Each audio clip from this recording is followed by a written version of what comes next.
Guys, so sorry, I was having problem with the connection. It seems like now it works.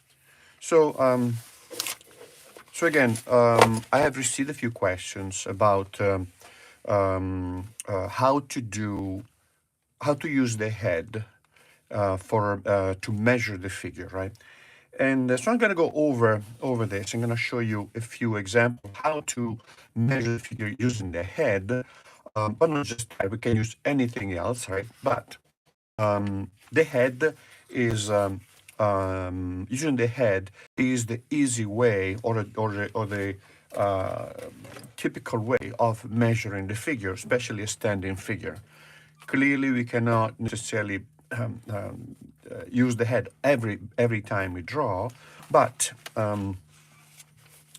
let's see now how to find this proportional relationship, right? And we can start. I have an image here, right? I had to cover the face of the model because I didn't get permission from this model to use her face. So, but this is the typical Albertian progression where we start from the skeleton and then we move on to the muscle and then to the external forms, right? So we build up a scaffolding at first. From the scaffolding, we build up the various layers that of the body that we encounter in the body. So let's see how to do this, right? So first thing, I'm going to, using a color maybe, right? Color pencil, gonna give us a little bit more visibility here. So I'm gonna block in the head, right? Block in the head, and the size of the head, I decide. It could make it bigger, it could make it smaller, but from now on, with this method, I'm going to use a ratio, right? So I once I find out or decide how big the head is, I want to see how the head relates to the various parts of the body, landmarks, right? So I take this head, move it down here, down at the nipple. One head down is at the nipple. One head down is the navel. One head down is at the pubic end of the genitals, right? So it means that between here and here, in this case, I have four heads, right? Four heads. So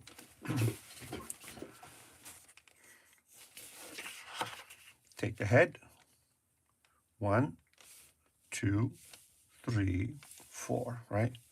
So this is the measure, right, of the proportional relationship between head, rib cage, and pelvis, right?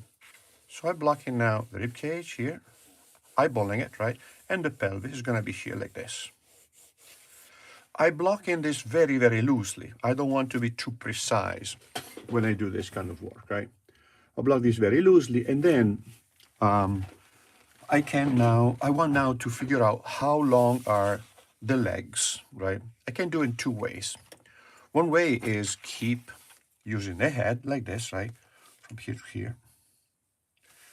1, 2, 3, 4, and then 5, 6, 7, 7 to the heel, right? 7 to the heel.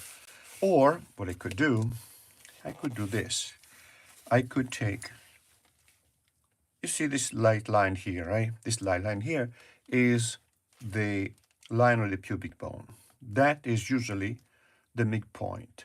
The pubic bone is just above the genital. So I take this from here to here, right? From the top of the head to the pubic bone, just above the genital, and I double it down, and we see that pretty much that's the midpoint. In this case, the legs are slightly shorter, probably because they are slightly bent. So we can decide at this point to alter, if you want, the measurement and make the leg exactly as long as the measurement from the top of the head to the pubic bone, or copy it. Let me see.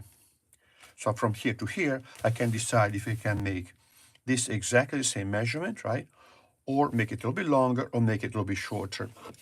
And meaning I can intervene now on the proportional relationship. But let's try to do it now the way it is here. So now, this is therefore the measurement of the axial skeleton, head, rib cage, and pelvis. And this is the measurement of the legs, right?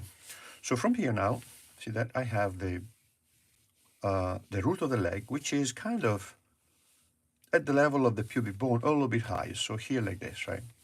And I want to see where is this leg going, right? I know it ends up here, more or less here, right? Because I took this, double it. And I want to see now in terms of latitude, where is it? So take this heel, bring it up, and it cuts at the level of the side of the face here like this, right? That's where the leg is going. And now we're going to have this leg going out. Right, actually, look, it's straight here, comes in straight and in. And from here goes there. And that's the heel. This leg instead, now that I have this leg blocked in at the right angle and the right position, I can use this leg as reference for the other leg. So I'm going to go down from here, down here like this, right? And this goes back behind the leg in front. As you can see at this point, we are drawing figures very, very loosely, right? They're not going to be, these figures are not going to be precise now. We just worry about the proportion, how big the various forms are in relation to each other. Now here is the neck, like this, right? And here is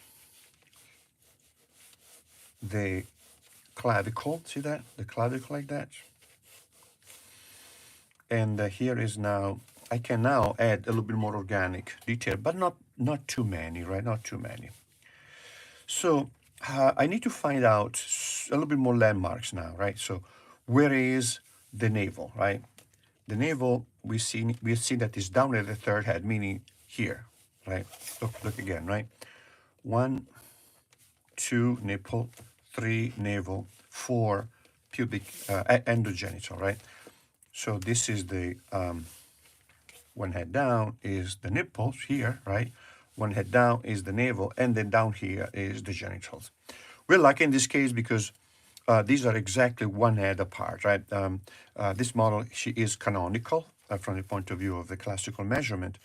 And so we're lucky. I'm using her on purpose, right? This image on purpose. So the nipples are here, right?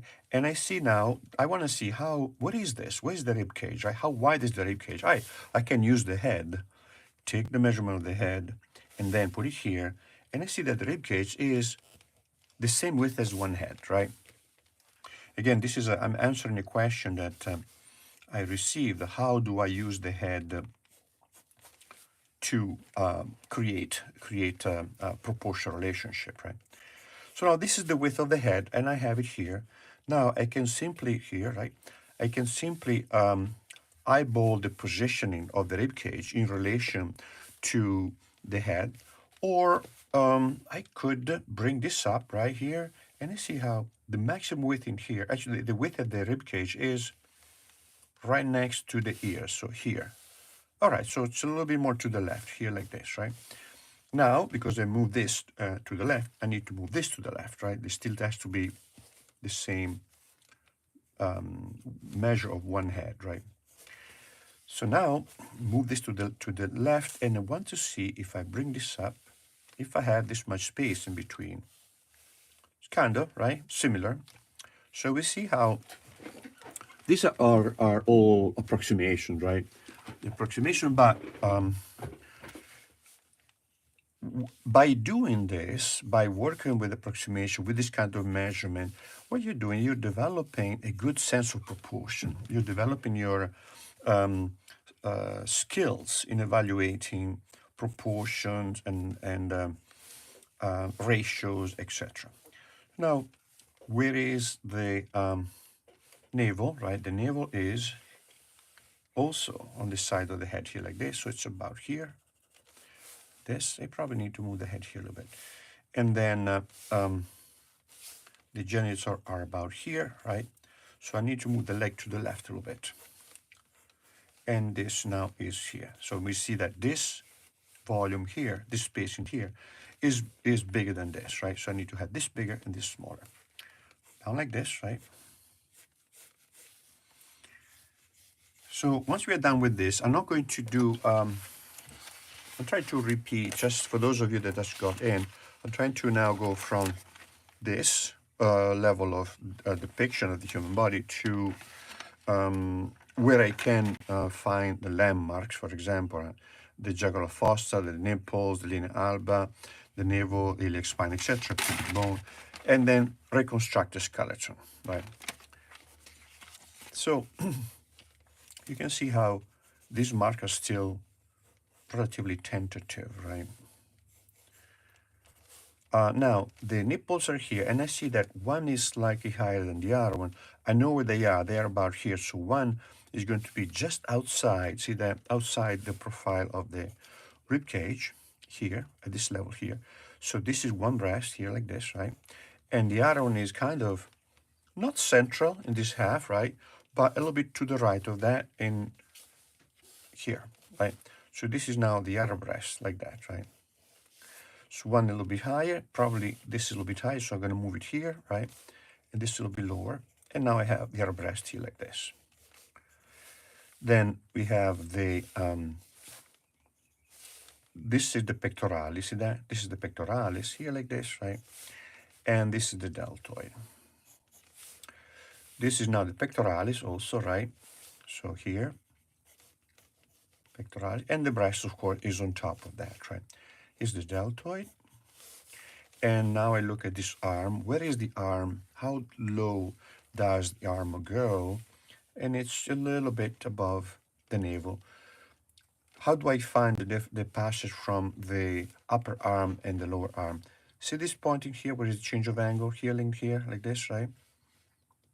That's called carrying angle. This is carrying angle. This is the humerus, right? And this is the forearm. So now here I have the rib cage here, the end of the rib cage. So we see how this is also the level of the end of the rib cage here, like this, right? It's like above the navel. So I'm blocking now the upper arm, right? Meaning when I need to add, in this case, a limb, I want to see where it starts from and I want to see where it ends, right? So this will end just above the navel or at the level of the end of the rib cage, right? It's here. And from here, I go down like this, right? Conical, truncated cone, right? The wrist here is at the level of the end of the genitals, so here.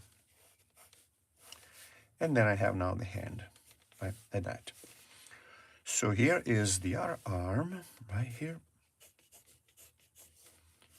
And then this is the forearm, same thing. What is the end of the forearm? It's a little bit slightly higher than the other one, right? Here. Because it's slightly more abducted, right? And then I have the hand. Draw a paddle, right? Draw a paddle like this. Then divide it in half. Then you add an over here, and you add a little bit of a cylinder, right? And the foot, when we draw the foot, similarly, we want to draw first in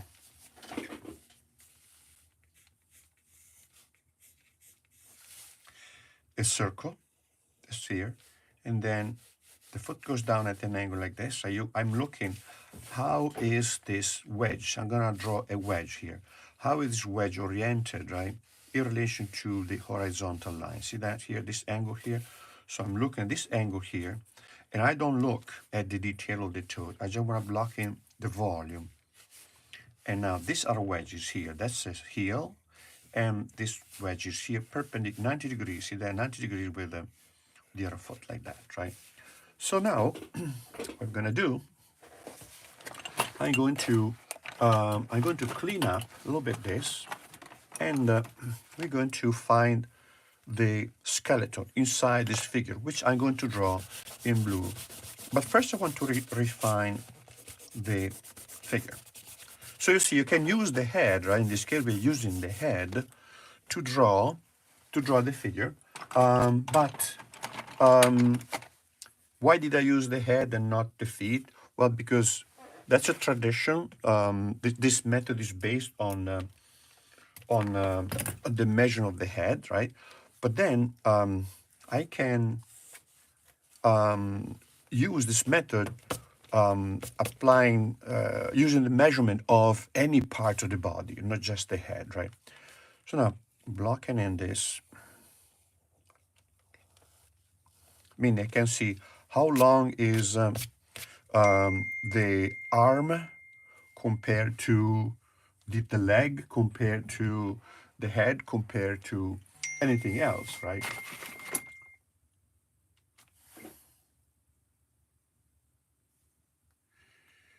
So now,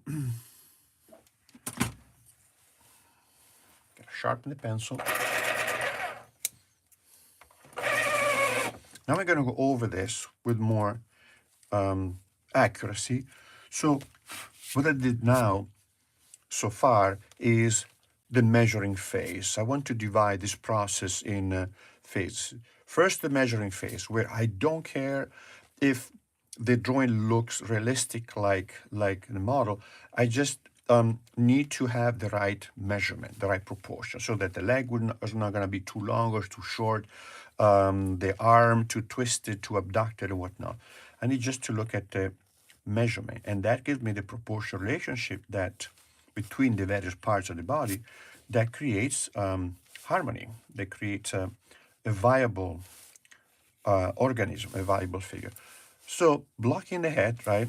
And to visualize better the tilt of the head, I want to draw the center line in the face like that. Let's see how the head is tilted, right? Now, here I can block in the brow ridge, right? And then the nose, and then the hair eventually is going to be above here. And then the mouth here like this, just to have an idea where the facial features are going to be, because I might use them for measuring, right? Now the neck goes down like this. This is fairly straight here. And then I have now here the clavicle. You see how this is higher than that, right? So I want to, I can eyeball the angle, or I could also put my pencil here to see how, line up this with this and see how lower this one here is, right? The Liara shoulder is. In this case, this could be a little bit higher and this a little bit lower, like that, right? Like this. So,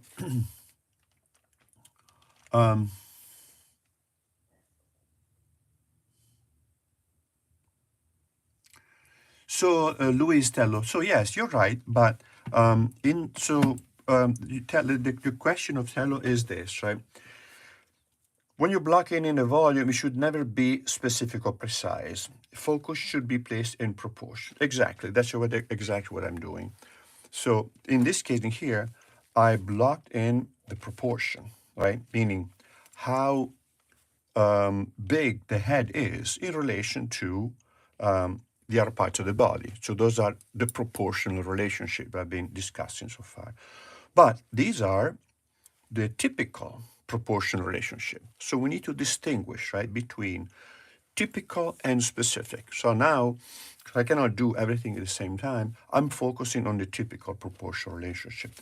So once we know how the method that works, then we're going to go to the specific proportional relationship, meaning in this case in here, we are lucky because her proportions, the specific proportion of the model, are the same as the typical proportion, in which case I can use the typical proportion, 1, 2, 3, 4. But let's say that if she were, her proportions were,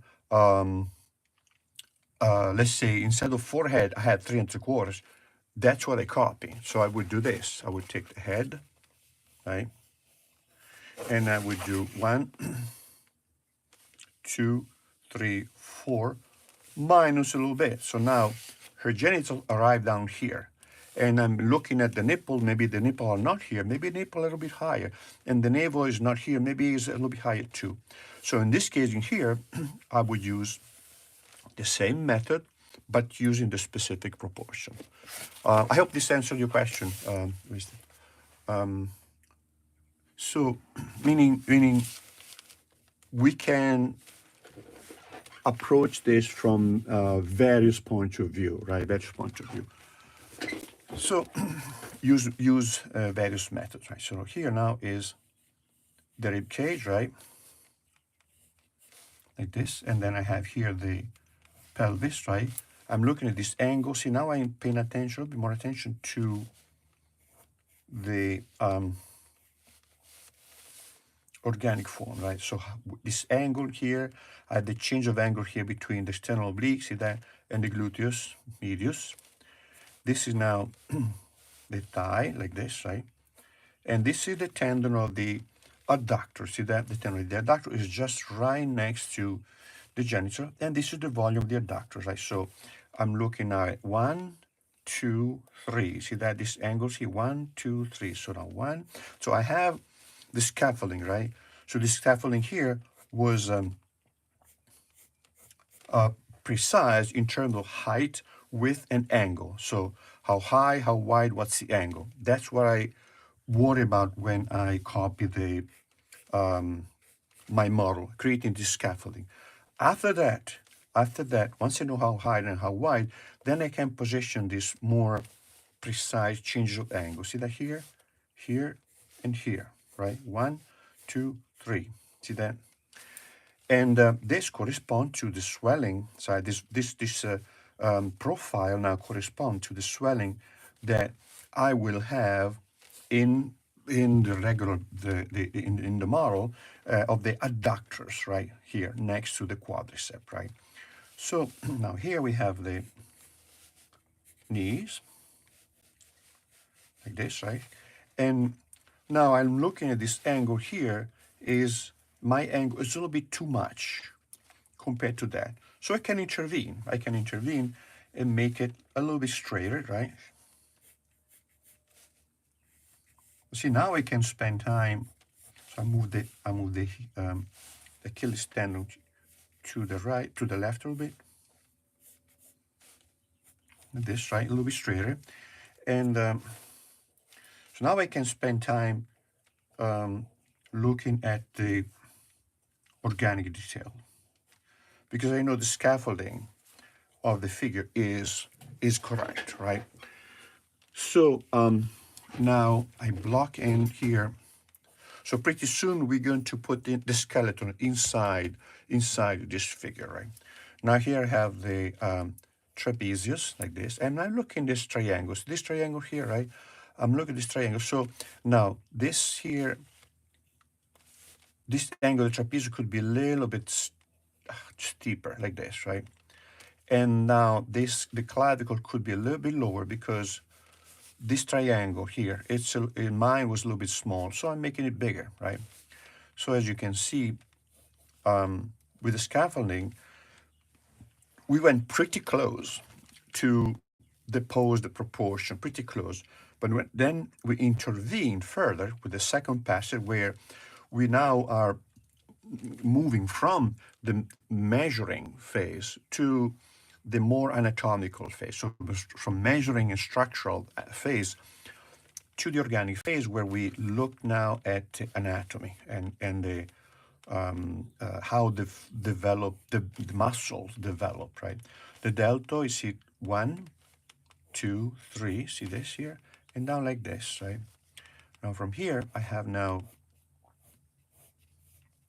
the inside of the arm, and you see how, see this bump in here? You're going to find a landmark now. That bump in there is the coracoid process. It would be here at the passage between, what that is the passage between the deltoid and the pectoralis, like this, see that? So the bicep, the short head of the bicep goes to the coracoid process. So I want to have this line up with that, see that here. So why do I want to be so, fastidious with this measurement? Because if I don't, pay attention to how the limbs, for example, connect with the rib cage, I may have a drawing where the limb, they look dislocated. The arm looks either too close to the body or dislocated. So this way I maintain that organic accuracy, which will convey sense of a viable organism, right? A body that could run, could hit, could dance, could live, basically. And therefore, my body, the body of I'm drawing, will become a vehicle that conveys more convincingly the content that I want to give to him, right? So this is the sternum. See that from the jugular fossa down the sternum goes at an angle like this, right? From here, I have a change of angle. This is the below the breast. See, see this shadow here, this triangle here, and I kind of see another triangle here. Where that is the rib cage, and the end of the rib cage, and this is the costal arch. So it's just below the sternum here, and a little bit below the breast. I'm looking at the space between the bottom of the breast and this, and I have now this space here. See that? That is the rib cage, the last few ribs, right? And so the last rib that I see from the front is the 10th, because the 11 and the 10th are behind, they don't reach the front. So it would be the last few ribs, right? And now this is the costal arch, see that? From here, I have now the rectus abdominis. This is the linea alba. And then from here, we move in a little bit, see that here, in at the navel. From here forward, and then see this division here, right? That's the linea alba below the navel, down like this, right? So now we have here this bump in here that we see here, this barely visible, that's the external oblique, and this is the medial margin of the external oblique, see that here, like this, right? And here, I have the external oblique visible here too, so below the end of the rib cage, I come out like this, and now I have here another narrowing, that's where the iliac crest is, right? So the iliac crest is going to be here and here. And that is now the leg coming out and going down like this, right? I want to see how much space I have here. What is this knee? What is this knee? So one knee is here, right? And this knee is a little bit higher, it's here. So now I'm going to have this coming down like this, right? Then there's a step, and then this goes out, and then goes in. Now I'm looking at this negative space, right? And if it works, I'm happy, right?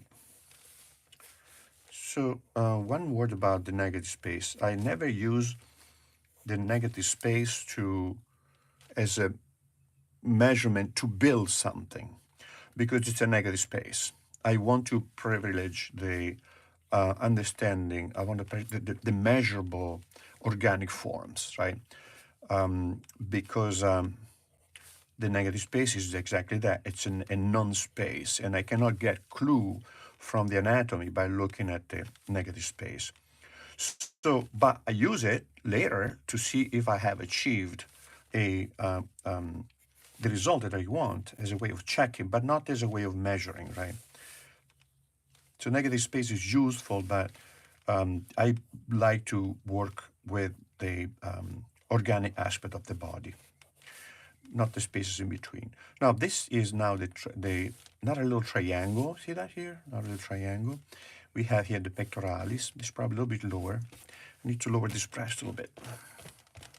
Right. So we're still at a point where we can intervene, change. Right. See, the spacing here was a little bit too small. Change, adapt the drawing that we are doing, because as we do this kind of operation, meaning of refining the forms of the body, measuring them using now not just the height and width and depth, right, but thinking anatomy, thinking the form of the organic forms of the body, then we can extrapolate more information about the proportion and see if we have done a good job, right? If the two parameters, the measuring and the organic end up with the same proportion, etc., then it means that we've done a good job, right? Right. So the hand, if not, we can change it. Now we see how this now is becoming a little bit more organic, little by little, with just a few lines. So this is the line of the division between the quadricep and the adductors, right? And this is the depression that we have at the level of the inguinal ligament, like this, right? So now I want to draw the skeleton inside here. So if you have any question, guys, you know, as I draw, let me know, right?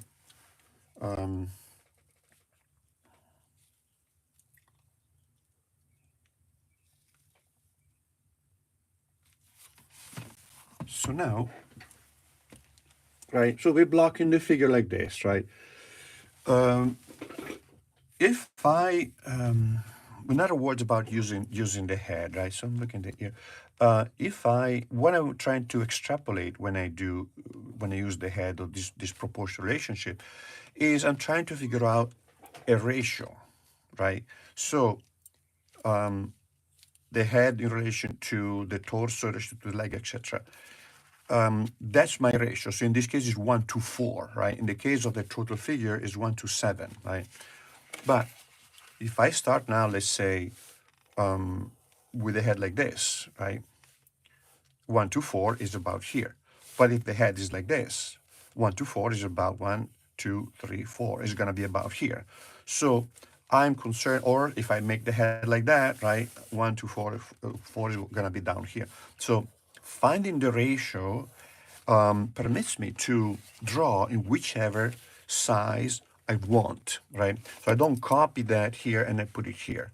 I find the ratio head to body, right? So now let's draw the skeleton, right? And the skeleton, I'm gonna draw it in blue so we can see it a little bit more accurately, right?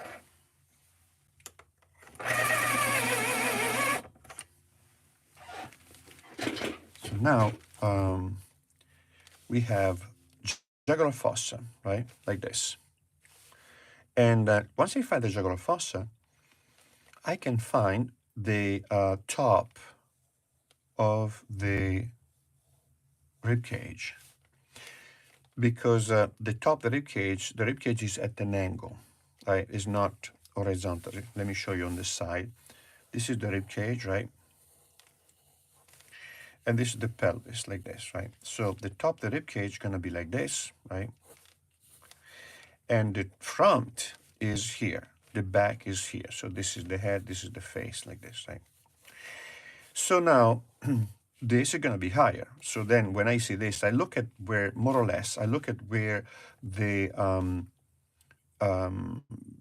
trapezius connects with the neck or disappears behind the neck. And more or less, that's where the top of the rib cage is going to be. The bottom of the rib cage is going to be here, here and here, right? So now, that's the bottom of the rib cage. Now, I want to allow for some volume for the skin, the muscle, and whatnot. And now from here, I go, I don't draw along the line of the external form. I draw a little bit inside, and I kind of mark this blue line here, which represents now the rib cage, right? And I have found the costal arch, that here like this. So now from here up,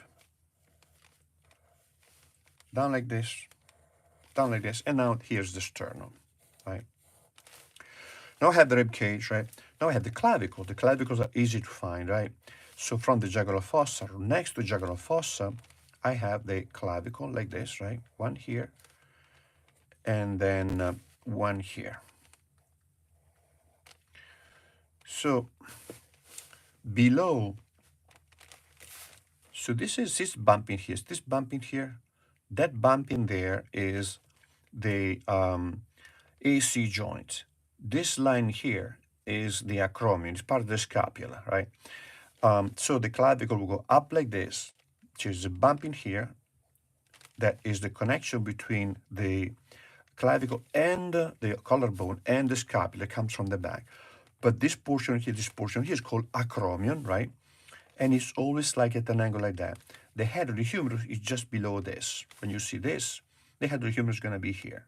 And you also see the glow, right? So I'm blocking the head of the humerus here.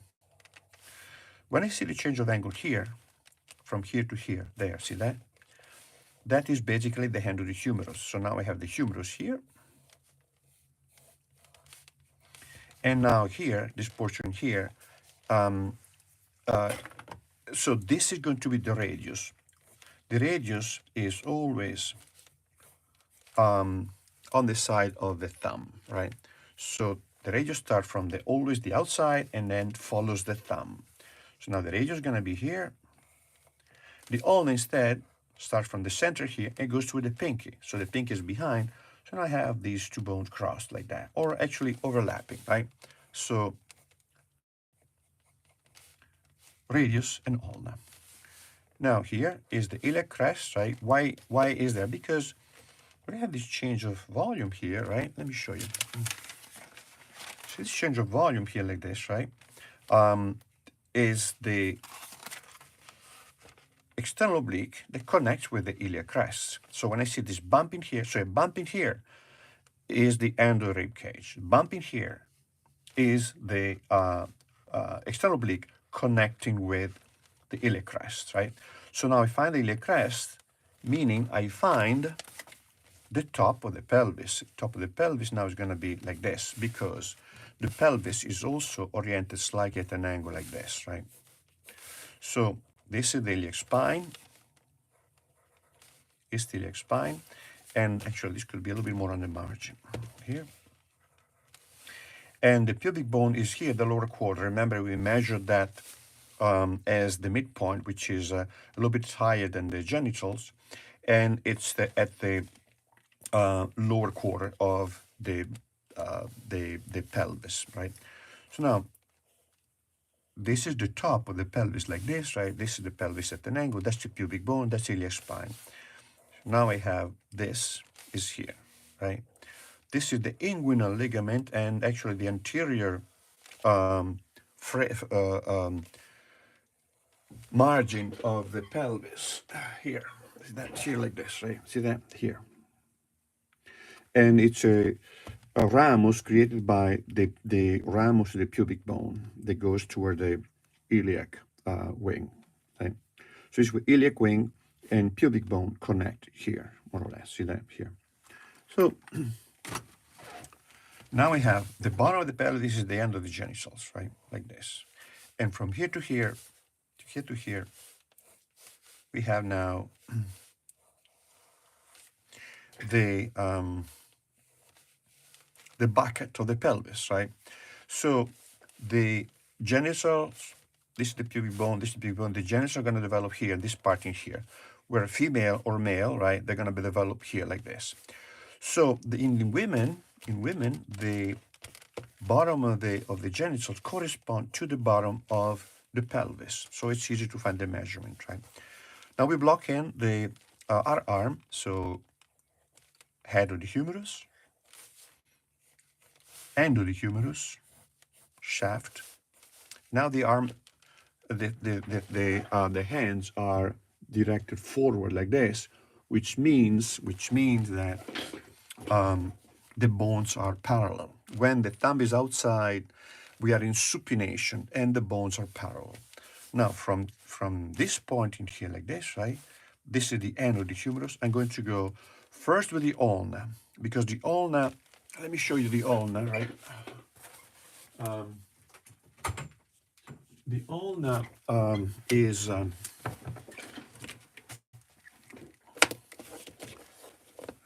the ulna is tightly connected with the humerus, and it only goes in flexion and extension. Actually, this is the left arm. Let me get the right arm so it's clear. So here, right? So this. So this is very tightly connected. Doesn't do anything else other than flexion and extension. But the radius does not have the same joint. It's much looser. See that? It's a little drum. So this can, the radius can go in both flexion and extension. supination and pronation. See that? Like that. See that? So now when I have, the radius are always laterally, also this side here. The ulnus is always medially, right? So if I go from supination to pronation, this point in here remains fixed because this is the joint. It cannot really move on the other side, right? Now I have the radius inside, and the radius follow the thumb. So when I have the thumb on the inside, the bones are crossed. When I have the thumb on the outside, the bones are parallel, right? That's a way to remember what is the thumb, right? What is the thumb? Now here I start with the ulna because the ulna, as you can see, it more tightly connect with the humerus. So I'm going to go down like this with the ulna, right? And then the radius is going to be here. And now the bones are parallel, right? So now we can block in the back of the rib cage here like this, right? The inside of the rib cage, and finding the center of this, right? What I do, I find the widest point, connect them, the highest point, and connect them, and then I find the center of the pelvis. From here, I block in this base of the spine, and I go up like this, right, like that. Now I connected the rib cage with the pelvis. Scapula, I could find the scapula, although it's not super important, but from this point in here, I aim for this point in here like this, right? And then from this point, I aim for this point here, the center of the top of the pelvis, here like this. And I have a little bit of a scapula like this. This will be the scapula, right? Or the shoulder blade. Let's block in see how our things are coming together, right? As we as I was discussing before, this is the Albertian method. The Albertian method, right? This is our model. We copy the model, and then to apply the Albertian method to the model, we need to first find the skeleton, and then on top of the skeleton, we put the muscles. And on top of the muscle, we draw the figure. When we draw the figure, understanding this method, we recognize all of these bumps and volumes and tuberosity, etc. And our model will exude light. So you can do it, same thing, the back, see that. So now when I look at all this volume in here, I understand what creates them, right? All right, so now, from here, what we do, we need to find the joint, right? How do I find the joint? So the joint is called acetabulum, right? See here, and it's called small. It means small vinegar cup, and you see how the acetabulum is in line with the pubic bone, and half the top. So the base is in line with the base of the pubic bone, the top of the pubic bone. The top is halfway between the iliac spine and the pubic bone. See that here, like that. So now I have those, right? I have those. I found the iliac spine. I have the pubic bone. So now what I do, I have here, right? I cut a section like this, a line that gives me the base of the acetabulum, and I cut a line here halfway between the iliac spine and the pubic bone here. This band in here. And now here, and on the other side here, just barely visible, I put the joint, the acetabuli, right? Now here is the trochanter. The trochanter is a little bit lower than the head of the femur, right? And it's you can feel it here. See this bumping here? This is a muscle, right? But behind this muscle here, which is the tensor fascia lata, there would be a bone. I feel the bone in here. So when I see this peak, the trochanter is there and it juts out, right? Now from here, so how do I position the trochanter? So I want to have the trochanter to be slightly protruding the maximum width of the pelvis. And then I want to be the top to be in line with the center of the head of the femur, and the bottom in line with the base of the the bucket of the pelvis. I have the trochanter. Now, see the knee here? That's the knee, patella, right, or the kneecap, will give me an idea where the a distal portion of the end of the femur is going to be. So if I draw the femur like this, from the center front to front, I would draw a little cylinder and a parallelepiped like this. So this is the femur, the patella is here, right? And this is the tibia, and this is the tuberosity of the tibia. But this is slightly rotated outwards, see that? Because the patella is now not central, but is on the side. So what I do is I draw this as a cylinder in three-quarter view like this, right? The patella is going to be here now, right? And this is the box of the tibia, like that. So tibia, femur, right, like that, patella. So the joint between the knee joint here is just below the patella. So I find this side, the side of the knee right here, and now from the trochanter, I go down to the center of this cylinder like this. So this is the femur, and below this, you see this V here, right? At the end of this V, there is a bump. That's the tuberosity of the tibia. That's where the tendon of the patellar ligament goes. So here, right, see that here and here.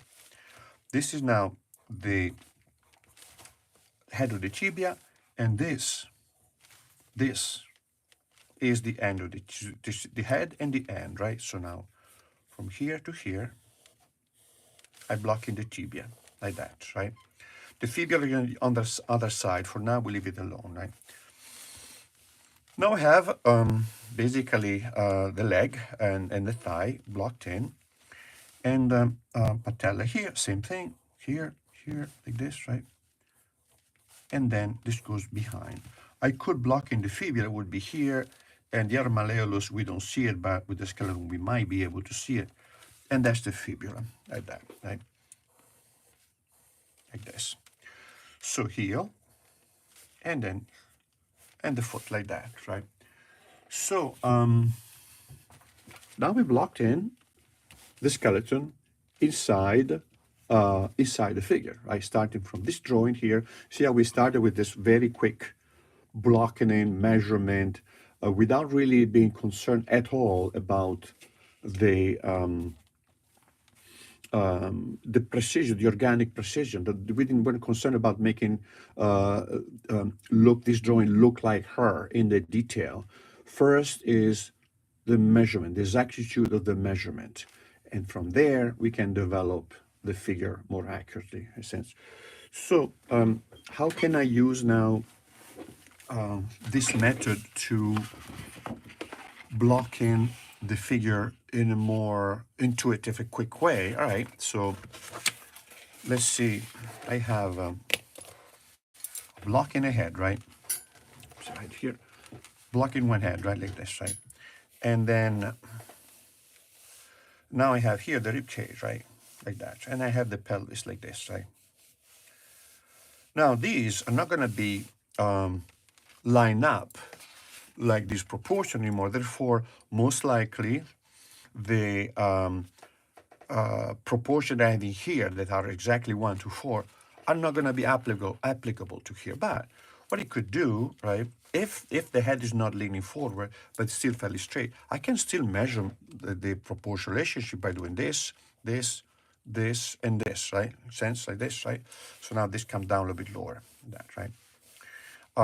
Then, or what I could do, I could simply measure how many heads fit in here. And it's not going to be 4, that we know that. So this is the head. Now I see 1, 2, 3, 3 3/4. Okay, that's the measurement. Makes sense? So it doesn't, we don't have to respect always, actually we cannot always respect the typical measurement when the figure is in a slight movement. But we can still compare the proportion between the parts by simply seeing how big is it, whatever that is, because I could also use, for example, just the face to measure that. Imagine I have now a big head of hair here like this. I don't see the head, but I see this. I can use that as a measurement and see how many times the face fits into the body, right? So that's when you start applying the theory, right, to the practice, right? So now I have blocking here the face like this, right? And here's the neck maybe like this, right? And now I see that the jugular fossa, so the face is directed that way. The rib cage now is directed this way, right? Like this. So I start seeing a torsion, right? But see, I still start with the scaffolding, right? Now from here, I want to make sure that this is a woman, right? I want to make sure that I have now the pelvis slightly wider than the rib cage, because that is almost always the case. Whereas in men, the rib cage and the pelvis are the same width, right?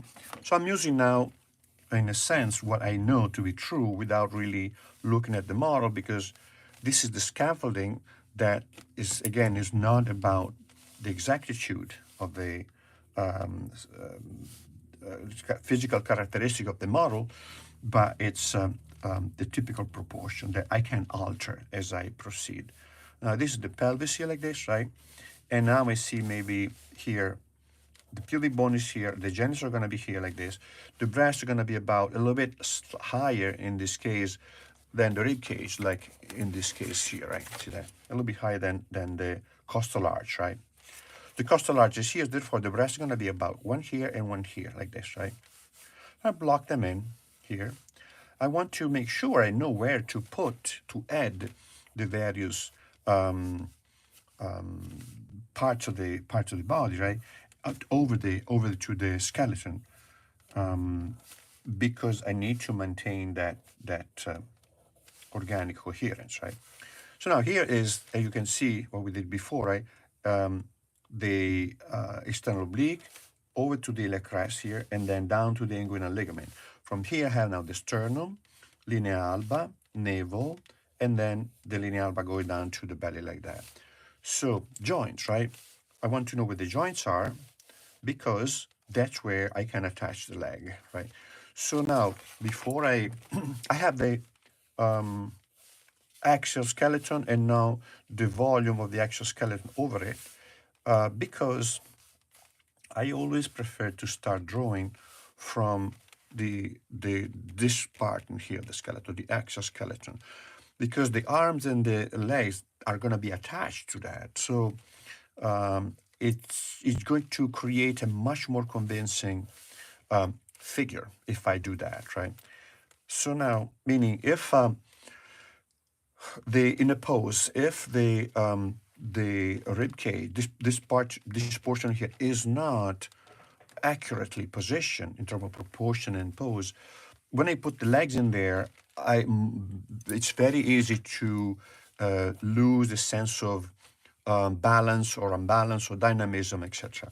But if I block this in here, then besides it's much more easily identifiable as form, but then I can make sure that the legs are properly positioned in relation to this volume here, to capture again the sense of dynamism and balance, right? Now here we have the joint, therefore, is going to be between the pubic bone and the middle of the height of the pelvis, like this, right in the front. Now here, once I have the joint in here, I can position the root of the leg here like this. See that here? And this is the gluteus medius, right? And this leg in here maybe is now short, is for shorten like that. So this definitely is not going to be two heads. The thigh, the measurement of the thigh is typically two heads, right? See that? 1, 2, right? It's not going to be two heads. Maybe it's one. And then you're going to check if it's one or whatever that is, right? In this case, a little bit more than one. Good. I can measure, right, the head of the model, and then use this measurement here in the model and see how long the leg is in relation to his or her head, and then replicate the same proportion here. Now here, let's say this leg in here is going to be seen front, straight. So this is also to head, right? This is also to head, right? So let me see, another question we have, right? Are there, the question is, are there landmarks that would be apparent in virtually any pose? Probably the jugular fossa would be, the tuberosity of the tibia, the knee, right? The sternum, right? The head of the humerus, the clavicles. When we get to landmarks such as end of the rib cage here, right? If we have a person that has a lot of body fat, all this part in here might be, and even the pubic bone might not be visible, right? But you need to have a lot of fat though, right? Iliac crest, pubic bone, even the costal arch like this, right? They might not be visible because they're going to be covered by fat. But this portion in here, right? Unless you have morbid obesity where the fold of the fat can go over the knee, these you see. You're going to see the shin most likely, right? You're going to see the malleoli, medial and lateral. You're going to see tuberosity of the tibia. You're going to see this bump in here and this bump in here. This is the end of the ulna, right? And this is the end of the radius, like this, right? So you're going to see these, right? This you see, base of the neck, unless, again, you have morbid obesity where this is all, but it really has to be a very, very, very fat person. This you're going to see, the heterohumerus. Coracoid process sometimes is difficult to see, right? Because it's subtle, is under the. So yeah, the landmarks sometimes they're visible, sometimes they're not. Really depends on the model and the physical condition, right? Yeah, so I'm not got so another question about the position of the genital, right? But let me finish this, and then we get to that question, right? So now here we have the attached to this, we have the latissimus dorsi, right? We can see the rib cage is here. This is going to be the volume of the lat, right, like that, right? So now here I have another leg like this, and this could be maybe slightly toward me. So it's not going to be 2, it's going to be a little bit less than 2, right? Here like this, right? So now here we're going to, and we get into a little bit of the genital. This is the genital here like this, right? And we're going to have here, at the level of the pubic bone, the top of the pubic bone here, a thick tendon, which is this. See that? This tendon here like this, right? That's the adductor. So this, the adductor creates a volume here like this, right? Big volume like this. And this volume here is the adductor inside the thigh. This volume here is the glutei like this, and it goes under, right? And behind here, the hamstring. And this volume here is the quadricep like this, right? Like that. That's the quadricep, right? So rectus femoris, vastus medialis, adductors like that. So now here's the other leg. They will be blocking like this.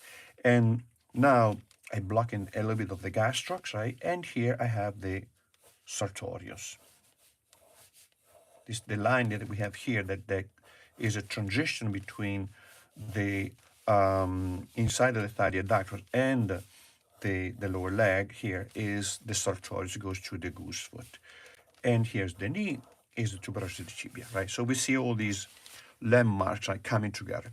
Now, this from the knee, actually from below the knee to the heel is 2 heads because it's seen now straight on. It's not altered by perspective. So I can use this measurement here, blocking the foot, right? Maybe the foot is out like this, right? Like that. And we draw that wedge that I showed you before. Or maybe the foot is facing me like this, right? Meaning we can really start moving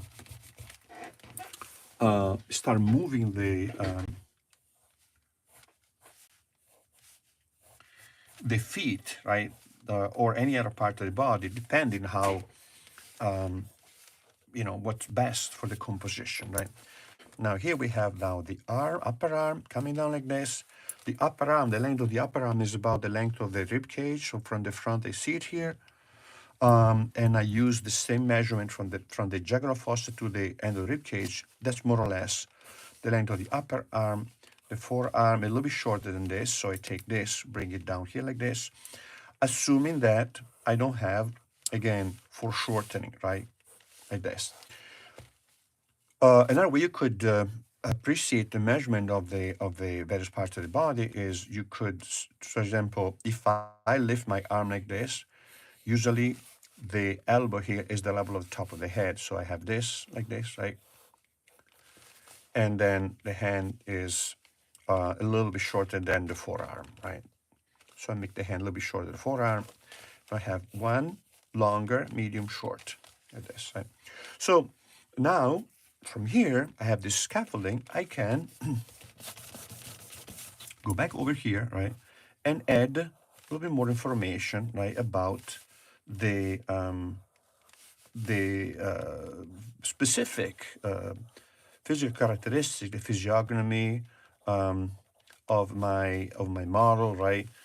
The body type, alter, slightly change the proportions, etc., etc. So positioning the genitals, right? So this is a drawing that I did from my sketchbook, right? Which I ended up using the images from the sketchbook for the second book, right? So genitals, right? The genitals. The question is, I think, the question that was asked is, are the genitals over the muscle? They are not. They're not, right? So they are around it. They are around it. They are the orifices. So they are surrounded the muscle, but they are not on top of the muscle. So, for example, this is the pelvis, right? And you see that. Let's study this a little bit from the point of view of the external morphology, right? We see how this tendon here is this tendon here, right? That's the tendon of the adductor here. And you see the tendon of the adductors attaches here, like this, right? On this side here of actually the adductors group goes all the way down to here, right? All the way. But that specific tendon, which is the adductors longus, attaches here like this, right? Below, just actually, the genitals are here. See that? The genitals here. The tendon attaches here like this. So you would see the let me try to draw the pelvis slightly tilted, right? Slightly tilted like this, right? Like this. So we're gonna have an angular view, and then I'm gonna show you how to position those, right? All right, so let's see. Now, let's draw the bucket of the pelvis like this, right? It is gonna be seen like this, right? Like this, more or less, right? Like this. So I'm gonna draw a schematic view, right? So think of this of the bucket, right? Like this, right? And now that's the pubic bone, right?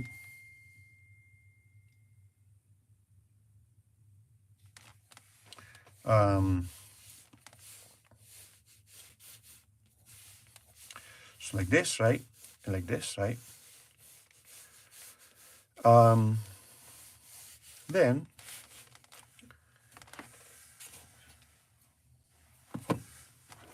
what is it?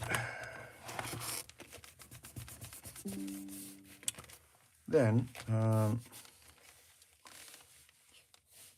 this is now where the genitals are, right? The genitals are here. So see this? This is a male pelvis, right? So let me show you. See that? See the in women, this is a female pelvis, right? See how wide this is? This is called subpubic angle, right? So the genitals develop from here like this, below here, like this, right? And in males, see how narrow this is, right? And how wide it is, right? So I'm gonna block in this wide like this. This is called the ischiopubic ramus, right? Ischiopubic ramus, right? And now this goes down like this. It goes to the ischium. To the ischium, this is the bone we sit on, right? And this is the pubic symphysis, right? And here I have the iliac spine like this, right? So the acetabulum is going to be here, right? See that here, right? So here, this just behind this margin of the ilium, right? And we see how, actually it could be a little bit lower. It's gonna be here like this, right? So the other one is here, like this, right? So this is the thigh, like this, right? And this is the other thigh, like this, right? So I'm gonna now be a little bit more precise, right? Because we need to see how this form develop more precisely. So the navel is gonna be about here. So this is gonna be the linea alba, like this, right? This is now the rectus abdominis, like this, right? And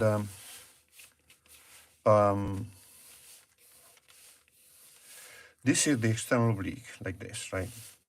External oblique, endo rib cage, external oblique, gluteus, right? Like that. Now, I'm gonna clean it up, and I'll try to be a little bit more precise with this drawing. Iliac spine, right? And then the pubic bone like this, right? Up to the iliac crest, here like this. Continue with the iliac crest. Then this we're seeing is wide, right? And the leg is gonna be here, and one here like this, right? This. So the rectus abdominis comes down like this. The external oblique comes here down like this, right? And this is the tendinous connection of the rectus abdominis with the top of the pubic bone, like this, right? Here, there is a little bit of fat, right, like this. The genitals are gonna be here like this, right, like this. So now, here, at this point in here, right, we're gonna have the tendon of the adductors, here like this. The tendon of the adductors go out like this, right? This is the volume of the adductors like this, right? And here like this, right? So I have now this big, thick tendon here like this. And this is the volume of the muscle. Below here, now I have the adductors coming in, also like this, and the hamstring, and below here, the glutei. So now this is the other gluteus, right, like that. And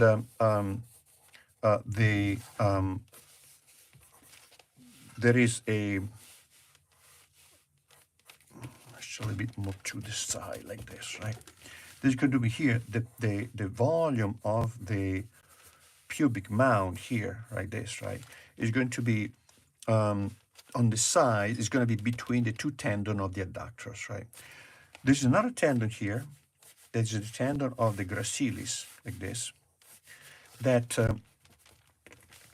is still on the side of the genitals, but not under the genitals.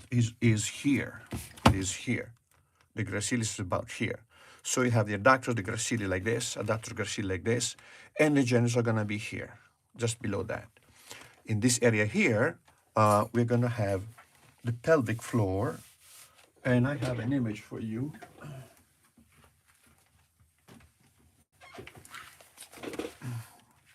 I'm rushing it because I don't have much more time, but I'm gonna devote a more thorough session to this because I already been asked a few times about this, right? Okay, so see what we see here, right? What we see here is this. This is the vagina. See that, the opening of the vagina. This is the labia, right? Basically it's here like this. You see along, this is the bone, right? This is the ischiopubic ramus, like this, right? And along the ischiopubic ramus, this part in here, right? This, right? All this is the clitoris. The clitoris is not just here, it's also this part in here like this, which runs here like this, see that? And then here, like this. Let me show you. If we can make it, right? we're going to have two long, elongated cavernous bodies here. One here, like this, right? And then one here, like this. And then over here, we have the top, the clitoris, right? Like this, right? This would be the clitoris, more or less, right? And the genital, the vagina, the opening of the vagina is here, like this. So muscle here, muscle here, muscle here, right? Here. But this part in here is where I have the pelvic floor. See that? But the pelvic floor, the muscle around it, see that? Like this. This is around the anus, etc. So there's an opening in the pelvic floor for the vagina, for the cavity. So I hope that answer your question, but I will devote a more specific, more in-length session to this topic because I had a lot of questions about this, and I'm going to try to create a little bit more precise drawings. In the meanwhile, you're going to find, if you want, more information on this area here in my second book, Dynamic Human Anatomy. So you might find more details there. So another question is that I received is the Torsum Belvedere does not have any landmarks, but this is really not accurate in the sense that the landmark might not be as clear as visible, but the Greek method of this method in here derives from the classical Greek method that were based on landmarks and points and proportional relationship. All the classical statues are built with that method there. All the Hellenistic statues are built with that method there. So they do use the landmark, and they invented it. They invented this method that I am describing. So are they visible? Yes, they are visible. Are they easily visible? No, not necessarily, especially because that work start becoming more Hellenistic, and Hellenistic is usually a very dynamic, twisted pose, but they did know anatomy very well. They did know the landmarks. They invented this concept of landmark proportional relationships and movement also, how to move these figures. So they are there, but as you can see, the Torsum Belvedere is just the torso being abused, chipped, broken up. But yes, the landmark, I could show you the landmarks if you want where they are, and they are all there. Not easily visible, but they are there, right? So, so basically all the classical Hellenistic statues have visible landmarks, quite visible landmarks, right? All right, so I hope this was kind of helpful, and I'm gonna post this on my social media if you want to see it again. And so next time I'm going to do a better job with this, right? So good. If you don't have any more questions, guys, I'll see we can go eat something, right? Oh, wait, I love your books, and I'm wondering if you offer courses based on the content. Yes, yes, I started doing that on my my Patreon. And on my Patreon, I have courses that are based on the books, exactly because lots of people like you asked for further development. So if you join my Patreon, you find, I think by now I must have like 50 or 60 videos, and are based on the content of the books.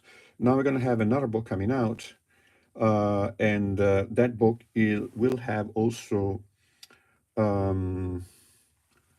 a link to specific videos that will help you to perform the exercises. So you can see videos related to the content of the books, both in my by following my Patreon, or eventually you'll find the links in my second book. I'll show you the copy of the book. This is the third book is coming out, and this is there's a pre-visual copy, right? And this book has all landmarks and exercises, how to start with the skeleton, start with the basic puppet like this, stereometric rendering, then put the measuring, put the muscle, move the puppets, put the muscle on it, try on them, and the videos will show you how to proceed from basic puppets on the skeleton to the muscle, etc., with exercise. But I wanted to show you an example of what I was saying before about the landmarks, right? In classic sculptures, you can identify, or this is not classic, this is Hellenistic, right?